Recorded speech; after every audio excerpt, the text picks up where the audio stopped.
So David Cameron thinks that learning English is really important in fighting extremism. Do you think that that's right? Yes. He's right? Yes. He's right? The Prime Minister's right? Yes. Okay. The two are very separate issues. There is a massive problem learning English as a general whole in the UK, not just for Muslim women, but immigrants overall. The two are not really connected, so I'm not quite sure where he's trying to achieve by connecting those two together. I would say to have English as a language, it is important, but it's not the end of the world. I think you can integrate into the community with just actions alone. Not Perfect, very good. Okay, let's Just off the Whitechapel Road in East London, part of the PM's plan for dealing with cohesion and extremism. The English language taught to new migrants on the path to citizenship, including Bangladeshi Muslim women such as Bushra. English is very important, help me with everyday life, so that's why I think it's need to me. So you want to get a job maybe, you want to... When I go outside shopping, every day, everything we need to English speak. It's freedom. You don't need your husband, don't need any person help. Here it is the pupils themselves that pay £180 a month to learn English. David Cameron today promised £20 million in funding to provide extra English language lessons.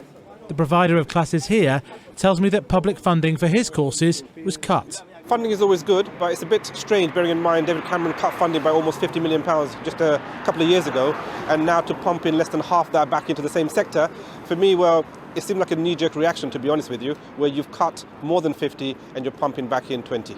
You studied, but now you're finding you've got excellent conversational English. Meeting Muslim women on a visit to Leeds today, the PM stressed that tens of thousands were without basic English skills and that has contributed to what he called the passive tolerance of separation, and that hard truths were required. Some 40,000 women in our country who really don't speak any English at all, and perhaps altogether some 190,000 with very poor English.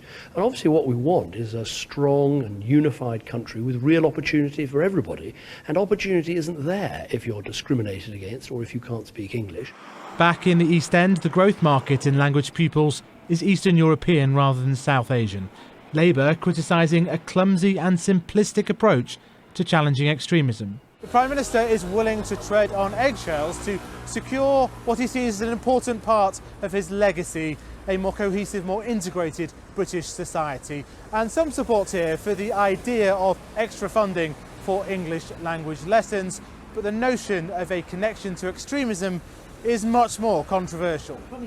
Down the road, another class, lottery funded, building up existing English skills among mainly Muslim women. That link between language and radicalisation deemed insensitive. Saying, you know, if you don't fit into the community, you're going to be more likely to be extreme, I think is a really sensitive comment to make. To put somebody in that light of being an extremist just because they can't talk the language, it's not nice. The message to David Cameron from here: be careful with your language. The unapologetic message from the PM: learn it. Faisal Islam, Sky News. To make the link between language and then extremism, I think, is quite a big leap. To suggest that, again, the Muslim community is in some way tolerating or you know, turning a blind eye to extremism by failing to integrate. I think the Prime Minister has made a few comments of this kind, and all it does, in my view, is further stigmatises the Muslim community and actually does more harm than good.